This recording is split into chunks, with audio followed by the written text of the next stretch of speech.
Bom dia a todos. É com muita alegria que a gente inicia o nosso terceiro encontro do SIG de Toxicologia Clínica em 2021. Gostaria de agradecer a todos os presentes pelo interesse e pela disponibilidade de estar conosco também nessa sessão. Gostaria também de agradecer em especial ao professor Dr. Roberto Carlos de Medeiros, o palestrante de hoje, né? O SIG de Toxicologia Clínica é uma iniciativa da Rede Universitária de Telemedicina, e hoje a gente conta, então, com a participação do professor Dr. Carlos Roberto de Medeiros, com a temática Thermograph to Diagnose and Manage Venomous Animal Bites and Stings. O professor Carlos ele possui graduação em Medicina pela Faculdade de Medicina da Universidade de São Paulo, residência médica em Clínica Médica, em Alergia e Imunologia Clínica pelo Hospital das Clínicas da Faculdade de Medicina da USP, especialização em Medicina do Trabalho pela Faculdade de Medicina da USP, doutorado em Ciências pela Faculdade de Medicina da USP. Possui título de especialista em Alergia e Imunologia Clínica e em Toxicologia Médica. Atualmente é médico pesquisador do Laboratório da Ecologia e Evolução do Instituto Butantan, especialista em saúde médica da Coordenação de Vigilância em Saúde, Covisa, da Prefeitura Municipal de São Paulo, onde ocupa o cargo de coordenador do Programa Municipal de Prevenção e Controle de Intoxicações, responsável pelo Centro de Controle de Intoxicações e pelo Laboratório de Análises Toxicológicas, sediado no Hospital Municipal Arthur Ribeiro de Saboia, e professor do Centro Universitário São Camilo. Foi médico, assistente do Hospital Vital Brasil do Instituto Butantan de 1996 a 2020, tendo ocupado a sua direção por 10 anos. Tem experiência na área de medicina, com ênfase em alergologia e imunologia clínica, intoxicações agudas e em acidentes causados por animais peçonhentos, atuando principalmente nos seguintes temas: doenças alérgicas e de tubos imunológicos, vigilância epidemiológica em intoxicações, envenenamento por animais peçonhentos, termografia infravermelha, soroterapia heteróloga e reações alérgicas a toxinas animais. Então, professor Carlos, muito obrigado pelo seu convite. Nós programamos a sua fala para mais ou menos 1 hora de duração, e após o término da sua apresentação, a gente tem em torno de 30 minutos para responder as perguntas que os participantes vão preenchendo no chat, eu vou anotando e eu te repasso ao final. Qualquer intercorrência durante a sua fala, se ficar sem áudio ou sumir alguma apresentação, eu peço desculpa de antemão, que eu vou ter que te interromper para te avisar sobre isso, e tenha uma excelente apresentação. Bom, em primeiro lugar, bom dia a todos. É um prazer estar conversando com vocês aqui. Agradeço o Camilo, né? E até falei para ele, a gente vai ficando velho, essa apresentação inicial fica grande demais, então pode resumir e falar que eu sou médico e está muito bom o negócio aqui, né? Então vamos lá, vou falar sobre termografia, num diagnóstico e tratamento aí, na condução dos casos de acidentes para animais peçonhentos. O título está em inglês, mas não se preocupe, essa apresentação é bilíngue, na verdade, né? Eu parto do princípio que você nunca nem viu uma termografia, tá? Então nós vamos devagarinho aqui e vamos conversando, né? Bom, primeiro, claro aí que não tenho nenhum conflito de interesse, embora aqui você vai ver que eu vou falar vai aparecer marca de produto, de câmera, de software, essas coisas, mas absolutamente não tenho nenhum conflito de interesse, né? E aqui as minhas credenciais para poder estar falando disso, né? Então, eu fiz um curso de especialização em termologia e termografia médica no Departamento de Neurologia do Hospital das Clínicas, um curso de mais quase 2 anos, né?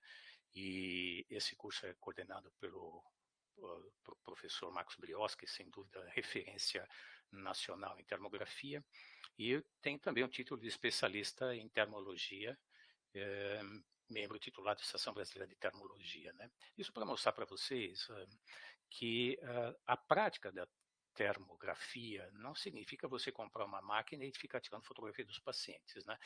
Vocês vão ver aqui que há uma proximidade muito grande com as máquinas, com as câmeras digitais, né? Então há necessidade de você ter uma formação nessa área para poder fazer as fotos adequadas, né, os exames adequados e principalmente a interpretação das imagens, né? Bom, isso aqui todos nós sabemos, né, que esses acidentes por animais peçonhentos é um problema de saúde pública em várias regiões do mundo, evidentemente, né? No Brasil são registrados mais de 250 mil acidentes, né, 400 mortes, isso são dados do Sinam, né? E o diagnóstico é baseado na história clínica, exame clínico e alguns exames laboratoriais que nos apontam para certas síndromes de envenenamento, né? Mesmo na ausência do animal causador. Então, na verdade, é o seguinte, quando você examina um paciente com essa história, olha, fui picado por alguma coisa, você vai atrás das síndromes de envenenamento, né? Bom, eu quero saber se ele tem um quadro de neurotoxicidade, miotoxicidade, um quadro inflamatório local, uma coagulopatia. Então, na verdade, essa é a estratégia que nós usamos para fazer o diagnóstico. E, lógico, a história clínica direitinho, né? E, eventualmente, você tem exames laboratoriais que vão comprovar alguma coisa, por exemplo, a presença de uma coagulopatia por consumo de fibrinogênio, já que nós não temos exames específicos que vão dizer, bom, esse cara aqui foi envenenado por esse tipo de toxina. Bom, o tratamento é baseado em medidas sintomáticas de suporte, nós sabemos, né? E o uso do antiveneno quando indicado, né? Então, tem muito lugar que a pessoa acha que picou o animal, isso é sinônimo de soro. Não, não é verdade, né? Isso nós sabemos. Bom, e um dos desafios que nós temos como clínicos na hora que nós tratamos desses pacientes, né, é justamente a falta de ferramentas que possam nos proporcionar uma avaliação dos efeitos locais do veneno, né? O que está acontecendo ali no local onde o veneno foi injetado, né? Isso que eu digo seriam para que a gente ter critérios mais refinados, né? E talvez isso possa nos ajudar, né? Inclusive na opção terapêutica, que envolve, evidentemente, o uso do antiveneno. Então, aqui vocês vão ver nessas fotos que estão à sua direita, são pacientes todos aí picados, tem pacientes picados por cascavel, por pótipos, escorpião, aranhas, né, tal, e a gente vai, todos eles nós vamos dar uma olhadinha no decorrer da apresentação. Bom, mas afinal de contas, o que é termografia, né? Então, acho que é a primeira pergunta que eu tenho que responder para vocês aqui, né? Então, a termografia é uma técnica que você obtém uma imagem infravermelha, né? E essa imagem infravermelha que você obtém, né, é uma técnica que é não invasiva e ela quantifica a temperatura da superfície corporal, né, e vai produzir uma imagem digital colorida, como a gente vai ver, né? Bom, e ela tem sido usada para estudar doenças em que a temperatura da pele esteja alterada, ou por um processo inflamatório ali, né? Ou alterações do fluxo sanguíneo, né? Então, se você tem um fluxo sanguíneo aumentado ou diminuído, lógico que isso vai alterar a temperatura da pele, né? E isso pode estar relacionado a alguma anormalidade clínica, né? Bom, mas para a gente entender isso, o exame, é fundamental que você tenha pelo menos alguma noção de como é feita a regulação da temperatura da pele.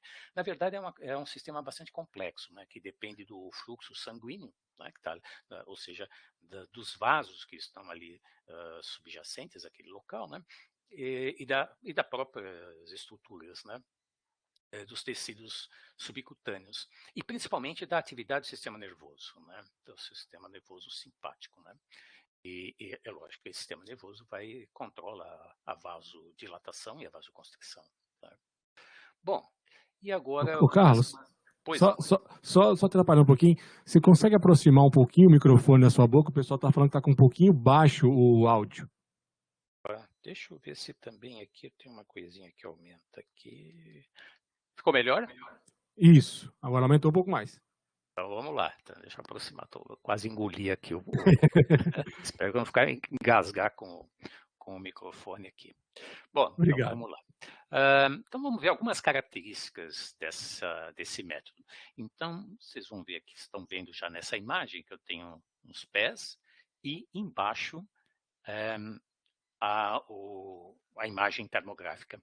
Então a câmera ela produz uma imagem digital e também uma imagem térmica, né? Embora a imagem digital não seja nenhuma Brastemp aqui, né? Mas nos dá uma ideia do que nós estamos fazendo. Bom, então, algumas características desse método. Ele é de baixo custo. Tá? Você não precisa ficar colocando filme, nada disso. Só utiliza a máquina como você utiliza a máquina, a sua câmera do seu celular. É um método não invasivo, né? Não tem efeitos biológicos secundários, não tem nenhuma radiação, nada disso, né? Não requer sedação nem anestesia, e é um método funcional e não anatômico. Isso é muito importante, né? Que a gente tenha isso na cabeça, né? O que eu estou vendo ali é a alteração da temperatura naquele local, e não necessariamente o processo está ali. Tá? Eu explico melhor isso. Então, você pode ter, por exemplo, um bloqueio ali nervoso lá na sua coluna, e isso pode se refletir no membro inferior, e você tem alterações ali no membro inferior, quer dizer que aquele processo não necessariamente está ali. Né? Bom, as imagens podem ser analisadas tanto do ponto de vista qualitativo quanto quantitativo. Vamos olhar de novo essa figura aqui, né? A figura de baixo aí. Lógico, você olha, bom, estão diferentes, há uma assimetria nessas imagens, né? Então, eu já consigo ver aqui do ponto qualitativo, do ponto de vista qualitativo, né? Que existe diferenças, né? Estou vendo aqui, né? Um vermelho aí que está de um lado e no outro não tem, né? Mas você pode analisar isso daqui também do ponto de vista quantitativo. Então, uma imagem termográfica ela é formada por pixels, né? Igual uma imagem digital. Só que para cada pixel eu tenho uma temperatura. Né? Então, na verdade, eu posso gerar uma baita de uma planilha de Excel com cada um desses pixels com a temperatura.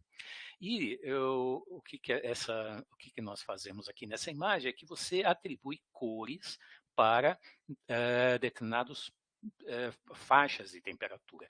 E isso aqui nós chamamos de palette, ou palette, né? Ou paleta, né? Em português nós estamos chamando de palette, né? E você tem diferentes tipos de palettes que vão favorecer você enxergar coisas diferentes. Então, vou explicar um pouquinho disso. E também você pode criar regiões aqui, né? Você vê que aqui eu desenhei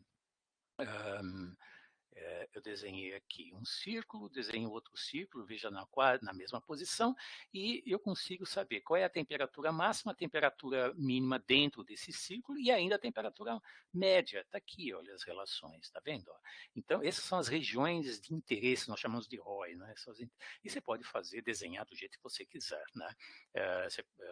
Dependendo do tipo de programa que você está usando, de software, né, permite que você faça círculos, faça elipses, faça quadrados, e eu tenho uma mesa digitalizadora aqui com uma caneta, eu posso desenhar o que eu quiser em cima também, dependendo, lógico, do software que você tenha. Tá? Bom, pode ser repetido conforme desejado para follow-ups. Né? Eu posso fazer isso aí quantas vezes eu quiser e posso seguir meus pacientes com isso. Né? E ele pode avaliar de uma forma objetiva tanto a dor quanto a inflamação. Né? Eu estava conversando com o Camilo antes da apresentação, de que a primeira vez que eu vi isso daqui, né, e eu fui assistir uma palestra a respeito disso, e o palestrante falou, olha, esse exame aqui ele é muito interessante para você estudar a dor e inflamação. Eu pensei, bom, dor e inflamação eu vejo todo dia nos meus pacientes picados, né? E nunca ninguém tinha usado isso para acidentes para animais peçonhentos. Aí eu fui atrás, aí fiz o curso, e aí tem a experiência aqui que eu vou mostrar para vocês. Bom, e o que tem sido usado isso nas aplicações? São várias, né? Artrites inflamatórias, osteoartrites, fibromialgia e várias, dor complexa regional, né? Tem várias aplicações, né? Mas, em princípio, a termografia ela pode ser aplicada em medicina tanto como um teste diagnóstico, lógico, como qualquer teste diagnóstico tem as suas limitações, evidentemente, mas também como medida de desfecho em ensaios clínicos. Eu posso fazer algum projeto, vou estudar alguma coisa e posso utilizar também como medida de desfecho. Bom, em todas as aplicações médicas, a técnica vai fornecer uma imagem de distribuição de temperatura da pele, como eu já falei, e não fornece dados em profundidade específica dentro do corpo. Né? Então, o que você está vendo é ali na pele, não que está lá dentro. Né? Diferente dos outros métodos, a tomografia, a ressonância magnética. Então, não dá para associar a imagem que você, a leitura da imagem térmica com a leitura que você está acostumado a fazer da ressonância magnética e da tomografia, ou até mesmo do raio-x de tórax, né, o raio-x sensulato, né? Bom, e o conhecimento da termorregulação, da anatomia, fisiologia, morfologia, processos fisiopatológicos é essencial para você fazer a correta interpretação das imagens, né? Então, você tem que ter conhecimento dessas coisas aqui, né? Você tem que entender primeiro o que é uma termografia normal, você tem que ter noções do que as diversas patologias podem, tipo de alterações que elas podem causar, né? E para você poder fazer uma interpretação adequada, né? Bom, e aqui eu tenho várias termografias, né? E essas imagens que vocês estão vendo aqui é justamente para mostrar como é que você obtém as imagens. Veja que segue algumas coisas clássicas de quem trabalha, quem gosta de fotografia, sabe que isso aqui é a regra dos terços, né? Então, para você tem que ter o posicionamento adequado do paciente, né? Eu vou comentar um pouco mais dessas coisas daqui a pouquinho, mas você tem que ter conhecimento da distribuição térmica normal, né? E eu tenho diversos tipos de paletes, como eu falei, depende daquilo que você quiser ver, né? Essa escala aqui, né? Essa aqui é arco-íris, o rainbow, que é a mais utilizada, né? E essa daqui que você faz pequenas temperaturas, divisões discretas, isso não favorece ver a distribuição térmica, principalmente quando você vai pensar em processos e alterações neurológicas, né? Essa daqui é muito interessante para ver alterações musculares e por aí vai, né? Bom, isso aqui são algumas posições que nós utilizamos, né? Na verdade, se você vai fazer um exame completo de uma termografia com as posições anatômicas direitinho, são mais ou menos de 32 a 36 imagens que você obtém num exame. E isso foi foi o primeiro problema que eu tive para adaptar o método para ser utilizado nos nossos pacientes, porque é impossível colocar um paciente picado de jararaca, de bótricos, com a perna toda inchada, numa posição anatômica adequada. Então, nós tivemos que adaptar essa metodologia. Bom, e como é que ela é feita, né? Então, primeiro, você precisa de uma câmera de imagem térmica de uma boa resolução, né? E é o que eu falei, cada pixel você tem uma temperatura. Se você usa uma câmera de baixa resolução, então você tem menos detalhes em termos de temperatura, né? Você tem que ter um controle de temperatura do ambiente. Então, se recomenda uma temperatura de 23 graus, né? Porque se você tiver um ambiente totalmente quente, lógico que isso vai interferir no seu exame, né? A umidade relativa do ar em torno de 60 graus, né?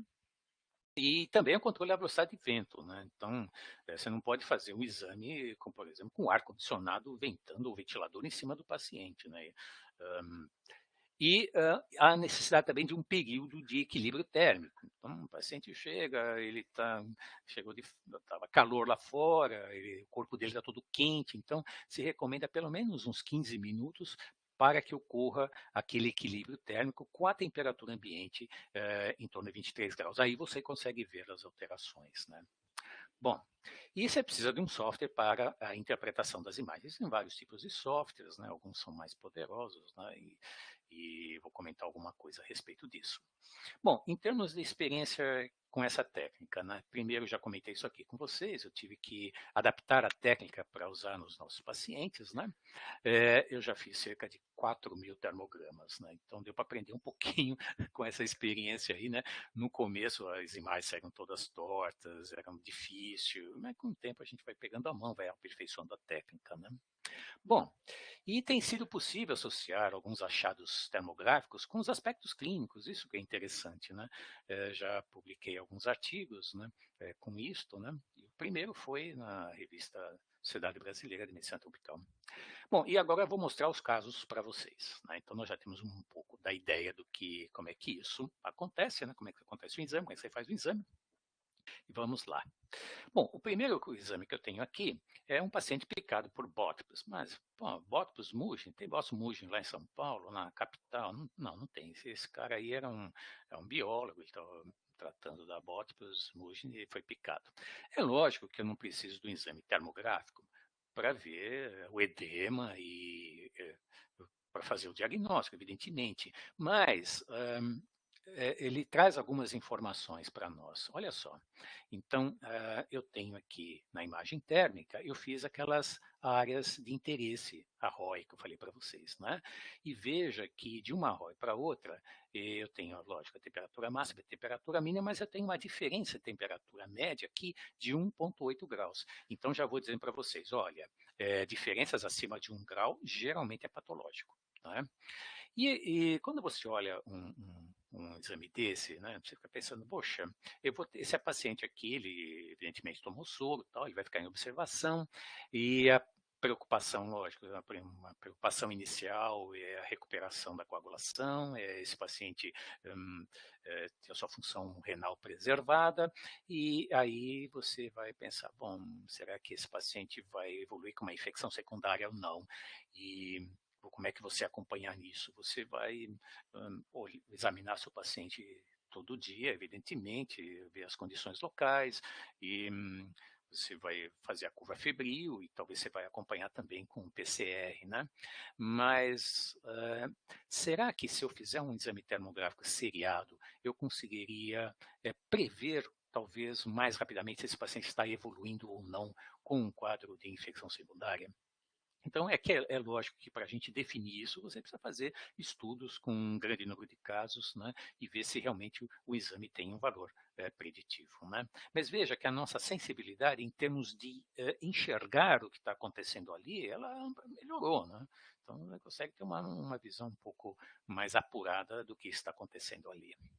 Bom, esse aqui é um outro paciente picado de bórticos também, tá? E veja que ele tem um edema na mão esquerda, foi o local da picada, e eu tenho uma diferença de temperatura de 2,1 graus aqui, tá? E, então, lógico, isso aí é patológico, como eu já comentei com vocês, né? Mas veja como é que a gente pode ver esse paciente de algumas outras formas, né? Isto aqui é o mesmo paciente, né? Então, isso daqui, essa pálida aqui, ela é muito interessante para você ver alterações da pele. Veja que eu consigo ver muito melhor do que a outra, né? Eu tenho uma visão um pouco melhor disso, né? E essa daqui é muito interessante para você ver o que nós chamamos de gradiente térmico, tá? O gradiente térmico normal, ou o gradiente térmico distal. Bom, o que você quer dizer com isso? Ele quer dizer o seguinte, que existe um padrão de distribuição de temperatura nas extremidades. Então, as extremidades, elas são mais frias do que as regiões mais proximais. Né? E esse tipo de pallet aqui, né, que eu segmento as temperaturas, dá para ver claramente, parece um arco-íris aqui, não é? Parece uma superposição de imagens. E já vou dizer para vocês aqui, neste caso, deste paciente picado por bófidus, que apesar dele ter um baita processo inflamatório aqui no local da picada, percebam que o gradiente térmico distal está preservado. Vamos guardar essa informação que depois nós vamos utilizar daqui a pouquinho. Bom, vamos em frente. E esta outra paleta, que essa outra forma de a gente ver, é justamente para você perceber os processos de necrose. Veja que não há quase circulação na extremidade do dedo desse paciente. Um acidente botrópico, infelizmente, ele evoluiu com necrose e houve a necessidade de amputação dessa falange distal. Né? Então, é possível que o uso desse tipo de paleta, de pallet, pode nos ajudar a localizar processos de necrose, né? E lógico, esse é o mesmo paciente, só que eu estou com aquela escala de Rainbow, né? E veja as diferenças de temperatura, né? E nós fizemos tanto da imagem dorsal quanto da imagem palmar, né? E nós observamos aí diferenças de temperatura até de quase praticamente 8 graus, né? E aqui a temperatura menor temperatura nessa aqui, E1, né, que você vai ver aqui, né, é uma diferença muito grande, é uma temperatura de 27 graus, né, em relação a 30, 36, 34. E então esse tipo de exame também pode nos ajudar a acompanhar esses pacientes no sentido de ver se eles estão evoluindo com necroses, né, ou interrupção do fluxo sanguíneo. Bom, o exame também é possível você fazer no leito. E essas duas imagens é para mostrar isso, né? Então, tem um paciente aqui ele está monitorizado, como vocês podem ver, do lado esquerdo, ele foi picado aqui no membro superior direito, e essa aqui eu fiz a imagem no leito. Né? Então é lógico que embaixo aqui das mãos eu coloquei um travesseiro sem o contato térmico, né? E isso para poder ter o contraste. Né? E aqui um paciente picado no membro inferior, né? E eu fiz essa imagem aqui com o paciente sentado no leito. Então, é possível você utilizar o leito também. Né? E é interessante também essa questão do leito, que você pode eventualmente usar a câmera também, e ela filma também, não só tira fotos, né? E você pode ter imagens em tempo real. Então, é possível você verificar, a princípio, se o paciente está tendo uma reação ao soro ou não. Né? Ele começa a ter alterações, né? Urticária, e alteração na pele começa a aparecer. Né? Bom, é um paciente picado por crótalos, né, por cascavel. Né, e aqui nessa imagem digital eu tenho o local da picada, nessa aqui, no polegar esquerdo. Né, e vamos olhar então a imagem térmica dele. Tá? Então, o que nós observamos aqui? Né? Observamos que no local existe um aumento de temperatura importante aqui, existe um processo inflamatório local aqui. Mas veja, o que está interessante aqui é que esse paciente ele perdeu aquele gradiente térmico distal, e do outro lado também, do outro lado que não era afetado. O que quer dizer isso aqui? Isso aí é alteração neurológica devido a um bloqueio simpático provocado pelo veneno. Né, pelas toxinas. Então, isso age nas terminações nervosas desses vasos aqui, e eu tenho, então, essa alteração no contralateral. Tá? Então, é possível ver alterações sistêmicas também. Né? E isso vai ficar mais claro quando eu mostrar para vocês o quadro de um acidente por micúrios. Né? Bom, e aqui também é um paciente picado por cascavel. Né? Veja que ele aqui no local tem um pequeno ponto só de picada, e ele tem um pouquinho de processo inflamatório visível aqui. Quando eu faço um exame termográfico, eu consigo ver isso aqui. Tem diferença de temperatura de 2 graus. Né? E veja que no membro contralateral, não existe perda daquele gradiente térmico distal, ou seja, não tem alterações ali ainda, né? Porque quem está acostumado a ver esses pacientes picados por cascavel, nós observamos que eles começam o quadro de neurotoxicidade geralmente na face, e isso vai progredindo, né? E é o que aconteceu com esse nosso amigo aqui, né? E veja, ele já tem pitose palpebral, pitose mandibular, esse apagamento dos sucos da face. Então, um quadro clássico aqui, né, de uma face miastênica, né, o de Rosenfield, denotando um quadro de neurotoxicidade pelo envenenamento crotálico. Né?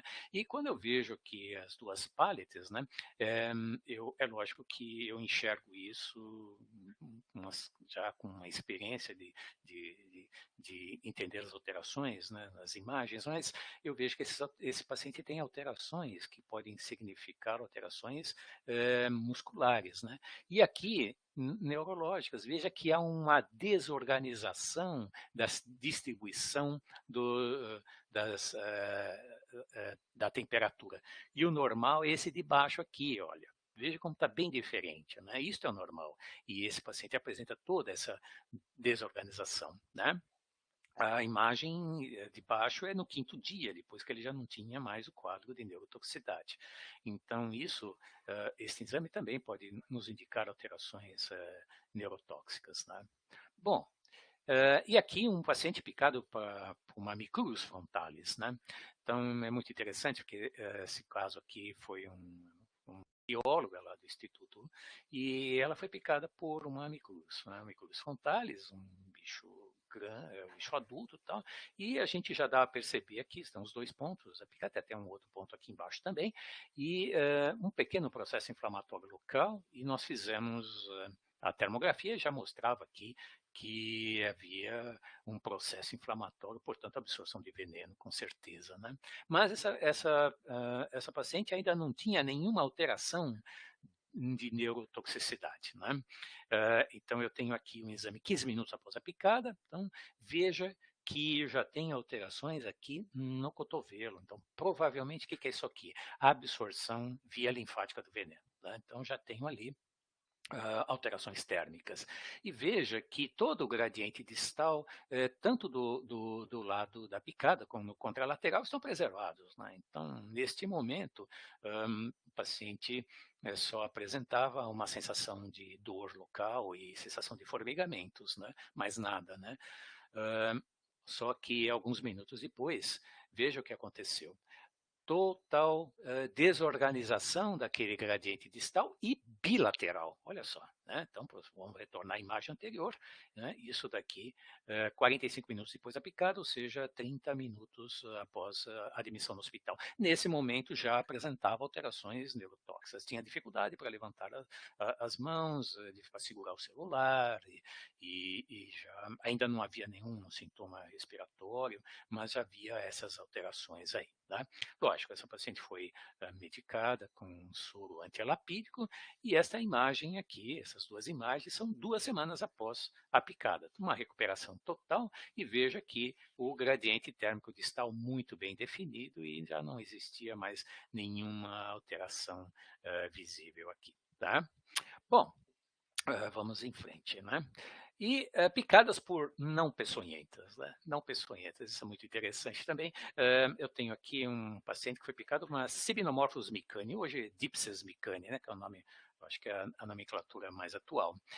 Esse paciente aqui havia sido picado aqui, nessa região, né, um pequeno processo inflamatório local, mas ele dizia o seguinte: olha, eu estou sentindo um formigamento nesse local, esse formigamento vai na mão inteira, na verdade, nessa parte o formigamento ia aqui para o terceiro, o polegar, o primeiro e o segundo dedos, né? Ele falava isso, né?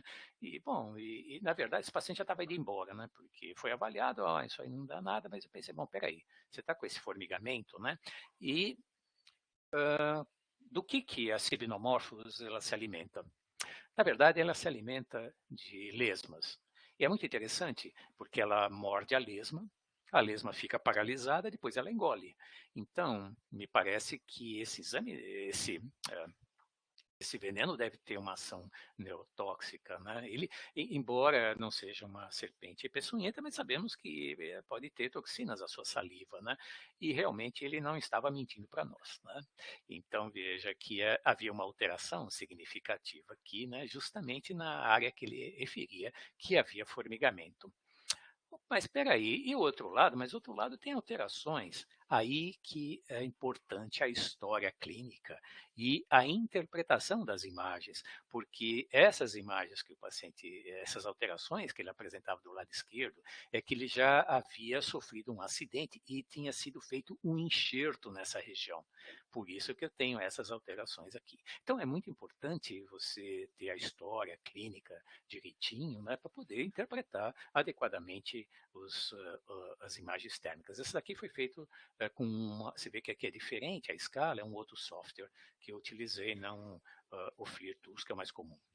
Bom, e dry bite, né? Isso aqui é interessante, né? Essa paciente aqui foi picada por uma jararaca e levou a jararaca, havia uma lesãozinha aqui, né? No entanto, não havia nenhuma alteração térmica. Isso aqui na admissão, eu fiz os cálculos aqui, no local exato, né? 0,1, né? Praticamente nenhuma alteração. E é lógico, essa paciente ficou internada, foi feito os exames laboratoriais, foi repetido o coagulograma e em 24 horas recebeu alta, né? Mas será que o exame térmico pode já nos dar essa avaliação inicial? Opa, não tem alteração, e então provavelmente isso deve ser um dry bite, né? Eu tenho uma outra paciente também na mesma situação, né? E realmente aí a diferença 0 graus, né? E também tinha levado animal, e por isso que nós sabíamos que era um dry bite, né? Que realmente havia acontecido uma picada, né?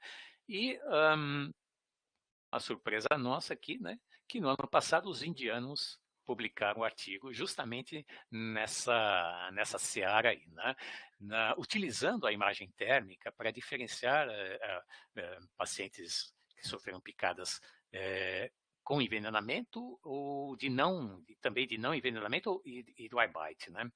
E veja que houve uma diferença significativa aqui, né, entre os hotspots. Hotspots são os pontos de calor, né? E aqui eles fizeram cálculos. Você vê que eles utilizaram uma ROI aqui até fora de dentro das imagens, né? Mas eles observaram uma diferença significativa, né? E eles analisaram aí 80 e acho que foram 80, acho que foram 80 pacientes, 85 pacientes por aí, né? E eles utilizaram para isso, não foi nenhuma câmera do outro mundo, não, eles utilizaram uma câmera mais simples, né? E isso aqui, você tem câmeras que você pode adaptar no celular, né? E tem essas câmeras aqui de mão, né? De bolso, cuja elas têm uma definição de imagem muito menor, né? Então, evidentemente que para esse uso aqui foi suficiente, né? Foi suficiente. Mas é lógico que para um exame mais detalhado, ela tem baixa resolução, né? Então, mas é isso, é publicado aí em 2020. Ele cita os meus artigos aqui, então eu fiquei contente pra caramba com isso, né? Quer dizer que tem gente aí que deu atenção e está fazendo, né? Bom, e picada de escorpião. Então, aqui eu tenho um paciente picado de escorpião, né? E foi picado aqui nas costas, um título cerulatus, e observou uma diferença de temperatura significativa de 2,3, né? Será que existe uma relação entre a intensidade da dor e o gradiente térmico? Para outras patologias, a gente sabe que isso existe, né? Então, a ideia aqui é fazer estudos seriados e que você utiliza as escalas padronizadas de dor e tentar relacionar essas escalas com os achados termográficos, né? Acho que isso é muito interessante, abre-se aí uma linha interessante de pesquisa, né? E a mesma coisa aqui com esse outro paciente. Esse paciente aqui, ele foi picado por um escorpião, e quando você olha, examina ali, você não vê nada, né? E talvez um discreto eritema no local, mas muito discreto, né? Tirando aí, lógico que tem as vanicomicoses que nós estamos vendo. Mas esse paciente referia para nós, olha, está doendo muito, tanto na região dorsal do pé como na região plantar, né? Então, se o paciente disser para você que está doendo, então você acredite que realmente está doendo. Então, aqui eu tenho a avaliação térmica que mostra diferenças tanto na região plantar quanto na região dorsal, né? Veja, diferenças de 5,3 e 2,8 graus, né? Então, é que eu sempre falo para os meus alunos, se o paciente está dizendo que está com dor, acredite que está com dor mesmo, né? E aqui outro paciente picado por uma foneutra, né? Então sabemos aí que a foneutra, as toxinas agem em terminações nervosas, despolarização e dor, né? E processo inflamatório local também, né? E esse paciente aqui, ele falava, olha, eu não sei onde, está doendo tudo aqui, eu não sei exatamente onde foi picado, eu não sei se foi no dedo, e nós fizemos o exame térmico e mostrou claramente o local da picada que tinha sido no hálocres, né? Aqui também você tem que ter, e veja que existe, aqui tem uma irradiação da dor, e você vê que esse processo térmico aqui ele se estende, né? Mas é importante você reconhecer outras coisas na imagem, né? Então eu vejo que ele tem essas alterações, essa aqui são varizes, né? E aqui não estão na foto digital, não estão bem mais claras, mas esse paciente tinha varizes e isso altera evidentemente o padrão térmico, né, nas imagens, né?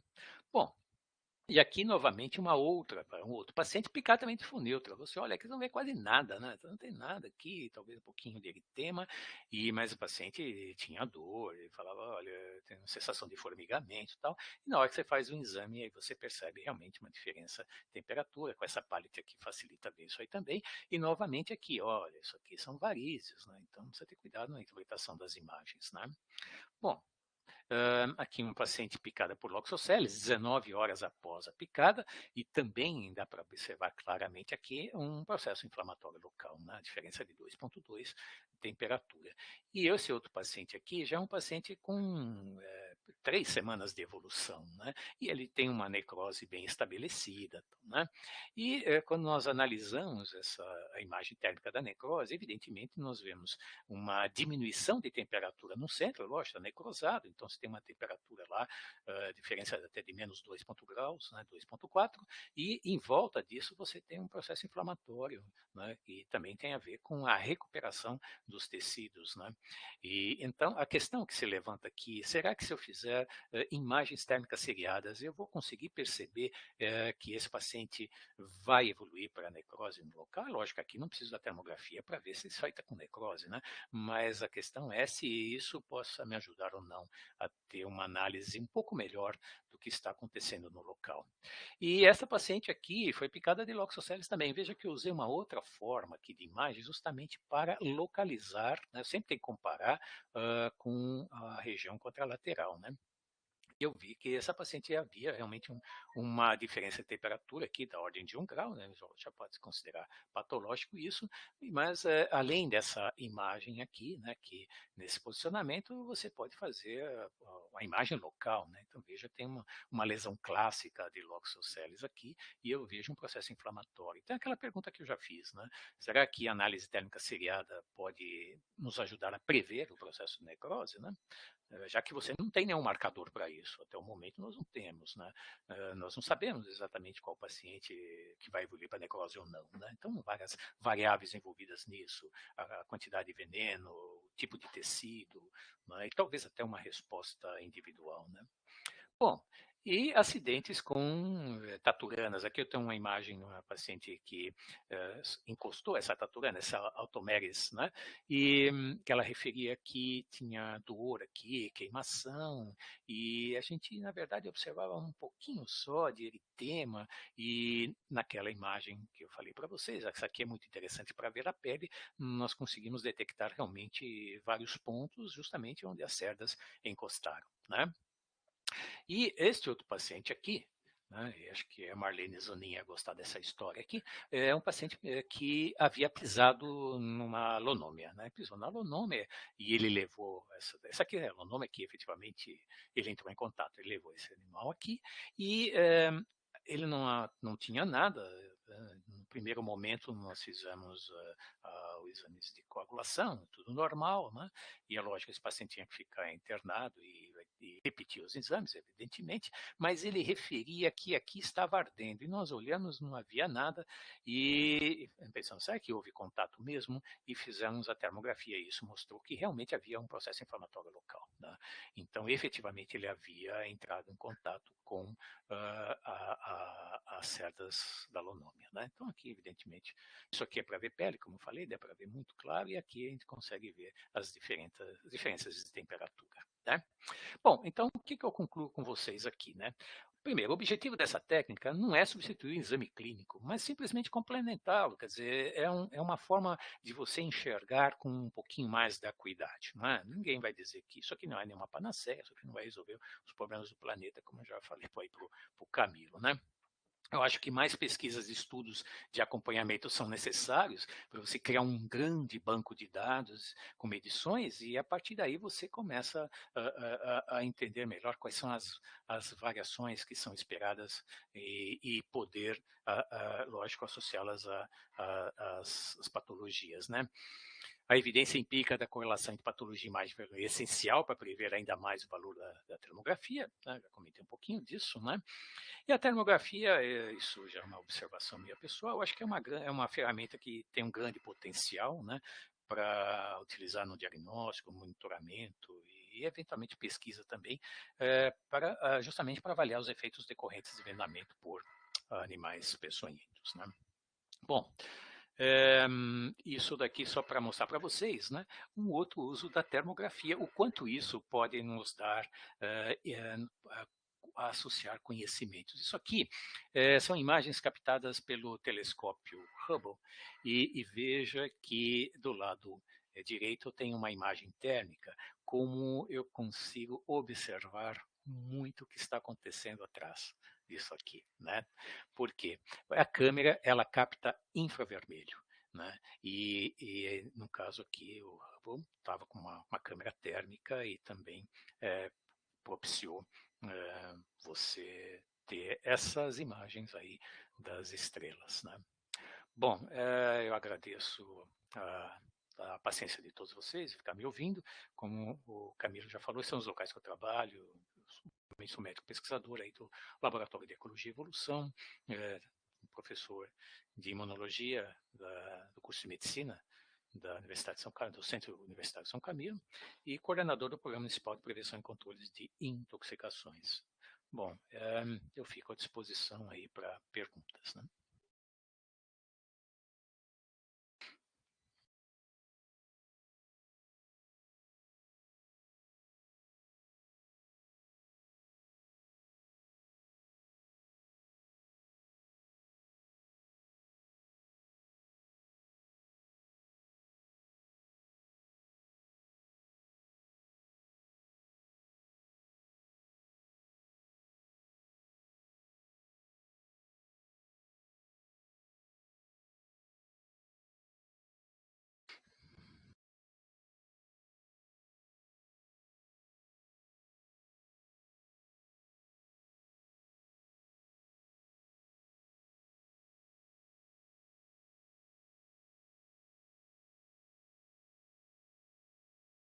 Camilo?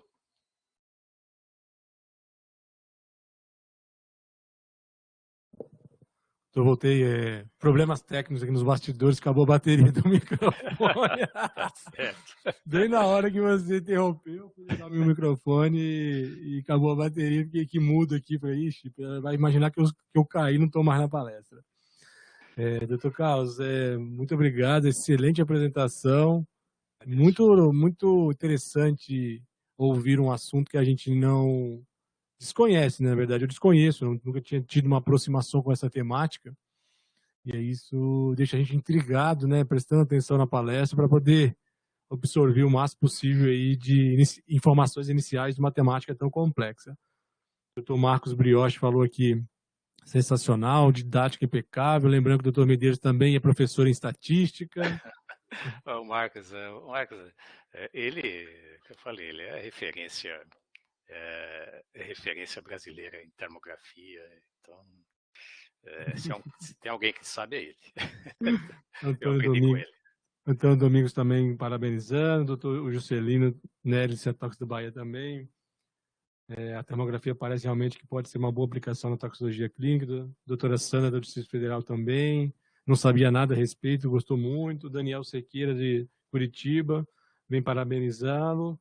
E vamos alinhar uma pesquisa em Loxoceles, né? Lembrando ali que o Centro de Informação e Ciência Toxicologia do Paraná, né? Localizado em Curitiba, tem uma especialidade muito grande na questão da Loxoceles. A Sony Ito faz uma pergunta, doutor Carlos. Como é uma amostragem de potencial exame para toxicologia? Como tem ajudado na prática diária aos pacientes que não tenha sido esclarecido através da clínica? Bom, Sony, agradeço a sua pergunta. É muito cedo ainda para responder isso, né? Então, no primeiro momento, nós tive que adaptar a técnica, né? Aprender a realizar a técnica, os exames com qualidade, e começamos as primeiras associações entre as imagens térmicas e a clínica, né? Então, é lógico que nós precisamos realizar uma grande série de exames, né? E depois começar a ter essas associações para a gente entender realmente qual vai ser o valor do exame, né?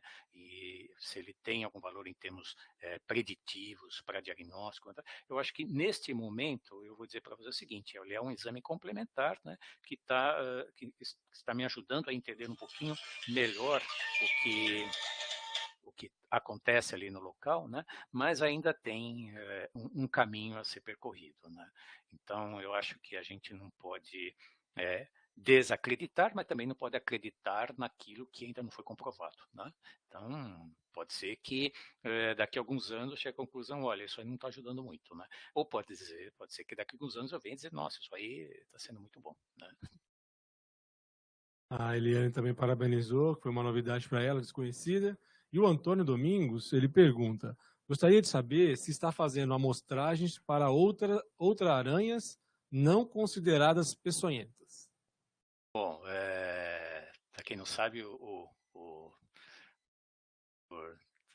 Prescovitch, especialista aí em aranhas, né? Bom, sim, eu cheguei a fazer, viu, Antônio? Eu fiz e realmente eu vi alguns processos inflamatórios, né? E tá nesse universo de 4.000 imagens que eu já fiz, né? Então aqui eu procurei me ater nos acidentes principais, mas da mesma forma que eu vi aquelas alterações da cibinomorphos, né? Eu vi alterações em oxirrofos também, né? E também nessas algumas aranhas chamadas não peçonhentas eu vi alterações também, né? Acho que precisamos juntar dados aí para fazer as publicações. Né? Doutor Carlos, mundialmente, como que tem sido utilizada essa técnica na medicina? Nossa, tá aí o Marcos Brioski aí, que tô vendo que ele está aqui, mas assim, isso é usado em várias patologias, né? Em várias, até em estudos de neoplasias, câncer de mama, hum, é, é, fibromialgia, tem uma área do esporte que utiliza isso, né? E, inclusive na seleção olímpica do Brasil, os caras usavam esse negócio. E você consegue monitorar os atletas em quadra, olhando a termografia, pô, e você consegue prever se esses caras podem ter lesões, né? Eu acho que o Corinthians também tem um povo lá que faz termografia. Então, tem várias aplicações e essa coisa está crescendo, né?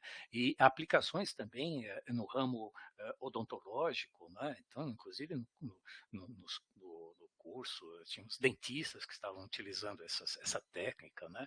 Então, que nessa área de animais peçonhentos é que está engatinhando, mas para outras patologias está muito bem definido, né? Tem, como comentei, tem revistas já especializadas em termografia, né? Então, você entra lá no PubMed, lá coloca termografia, você vai ver quando aparece um monte de exames lá, né? Um monte de artigos, né? Pela sua experiência já com essa técnica, você acredita que ou será possível relacionar a gravidade do acidente com as imagens? Olha, eu acredito que sim, né? Esse é um desafio, né? É possível que a gente consiga fazer essa associação, né? Pelo menos alguma coisa já está caminhando aqui, né? Essa história do dry bite eu achei muito interessante, né? E tanto é que os indianos fizeram lá e tiveram foram bem sucedidos naquele trabalho que eles fizeram, né? Eu acho que talvez a gente comece a olhar um pouquinho diferente. O paciente chega, você faz a termografia, pô, esse cara tem alteração e eu vou ficar de olho em cima dele, lógico, ficamos de olho em todos os nossos pacientes, mas talvez isso nos acenda sinais de alertas, né? Eu pergunto, né, doutor, porque você pensa, né, num quadro de acidente com crotalos, né, o quadro leve ou moderado, a linha de diferenciação é muito tênue, né, assim, Né? o que é leve e o que é moderado, então ali é mínimo a diferença.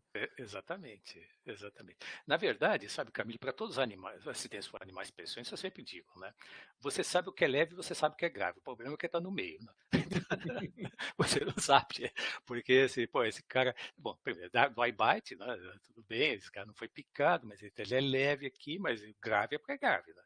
Esse paciente lá com uma baita de um quadro neurotóxico evidente, com a urina marrom escura, você não tem dúvida que esse cara é um quadro grave. Ou um paciente picado por botas, com a perna inchada, com a perna inteira inchada, e está com insuficiência renal, então está com uma. Está com diminuição da pressão e tal. Esse cara é grave, né? Mas o problema é que está no meio, né? Esse é um problema. Isso é totalmente empírico, né? Totalmente empírico, né? E, inclusive a quantidade de soro que nós damos, né? Já começa por aí, né? Mas funciona, é o que tem, e é o que tem de prático, né? Eu sempre falo isso, olha, tudo bem, nós temos um acidente crotário que você falou, temos que dar 5, 10 ou 20, né? Por que não é 4, 9, né?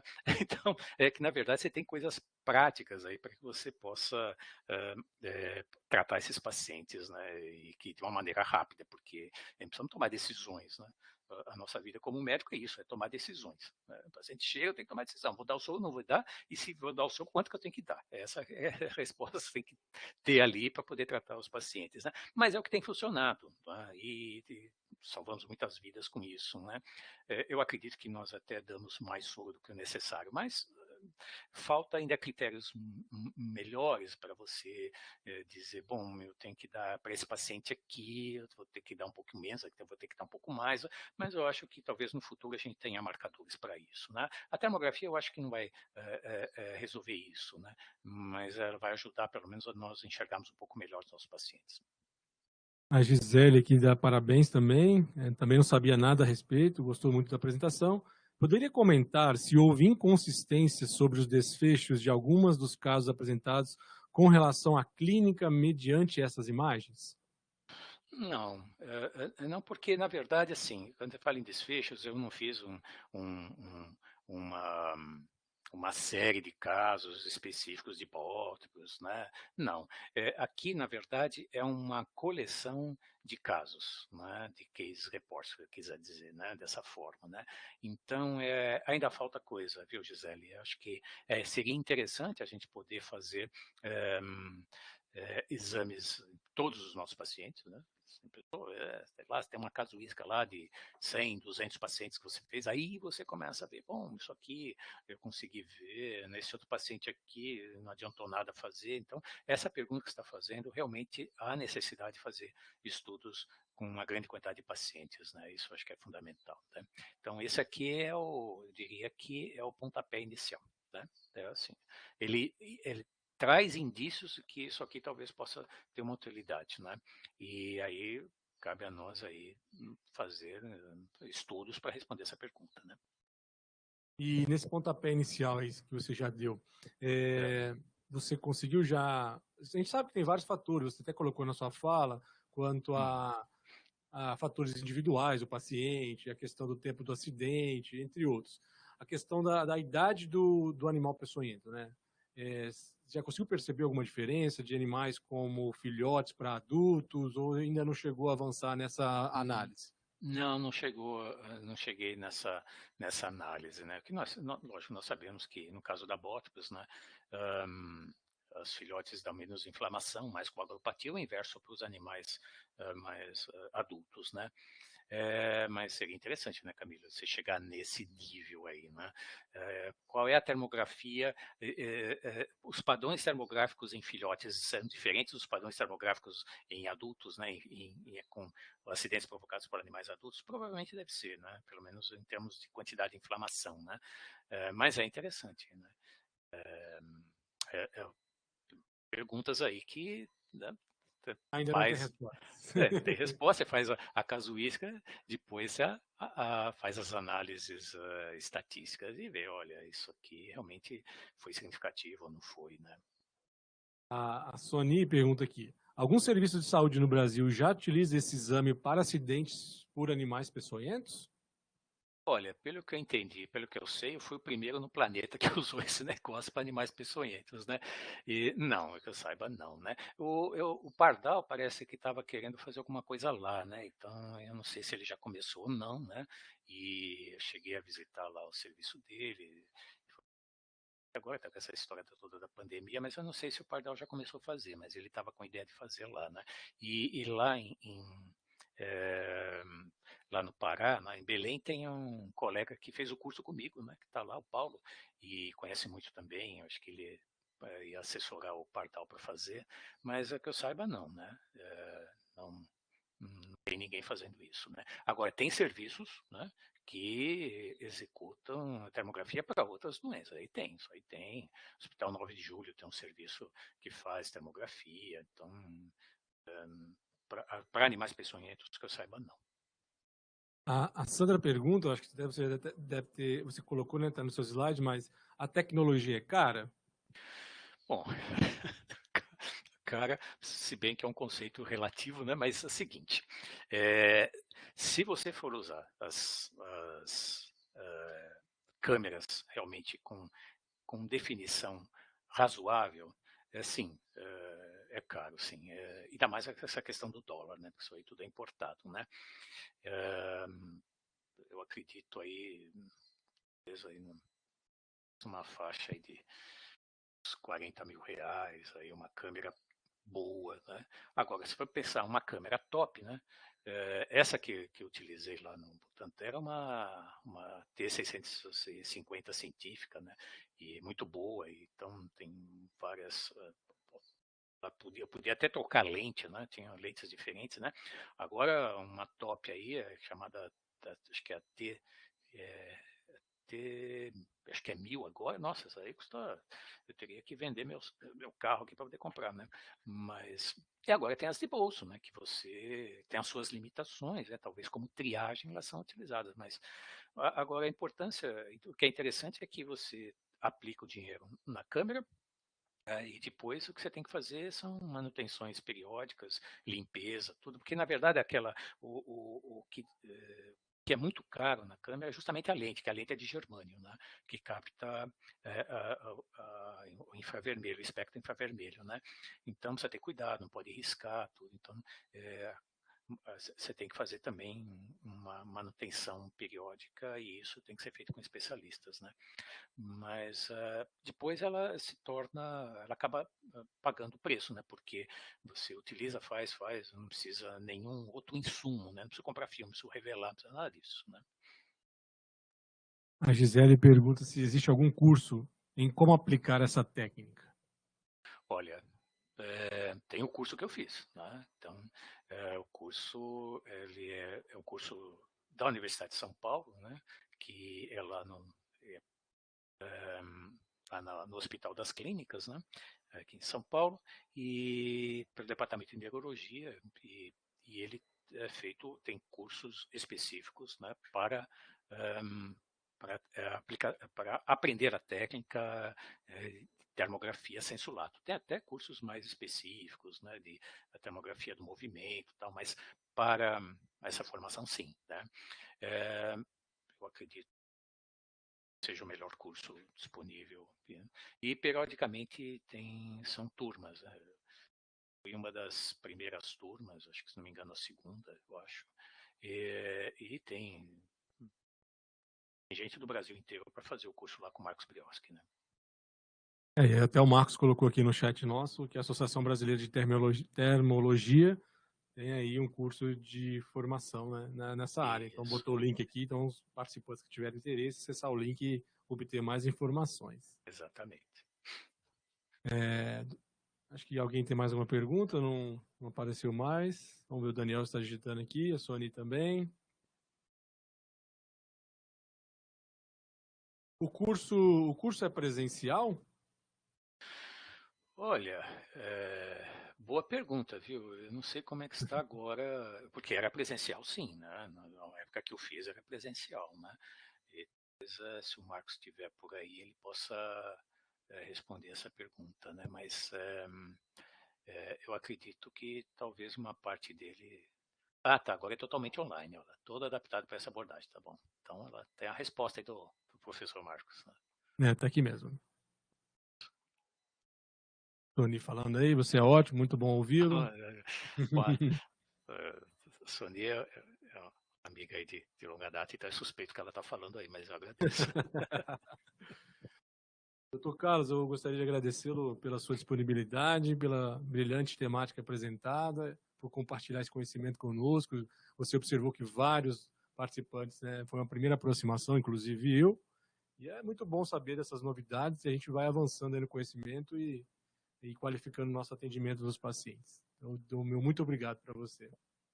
Eu que agradeço a paciência de todo mundo aí tá aí meu e-mail, quem quiser entrar em contato, estou disponível, não tem problema nenhum. Eu desejo aí um excelente dia, um abraço para todos aí e vamos nos cuidar, né? É o que nós temos que fazer agora, né? Então, a todos os participantes, informo que, por favor, faça o registro da presença. Então, a gente está online, nós temos o site aí, www.rut.rnp.br/presença, sem o C, sem ser cedilha, né? E a senha nossa é 02021 para registrar essa presença. Até o final do dia de hoje está aberto para registrar a presença. Convido a todos também para que no dia 5 de maio esteja com a gente. A gente vai trabalhar sobre os mecanismos da coagulação do sangue com a professora doutora Deise Maria Lourenço, da Escola Paulista de Medicina da Unifesp. E solicito a todos, se possível, divulgar, né, o SIG. O SIG é uma iniciativa da RUT e ela é gratuita, não tem nenhuma cobrança, online, então é só entrar, participar, perguntar e se qualificar. Desejo a todos também um excelente dia e que se cuidem e que possível e que em breve a gente possa se encontrar presencialmente. Obrigado, doutor Carlos, tudo de bom para você. Até mais aí. Tchau, tchau. Tchau.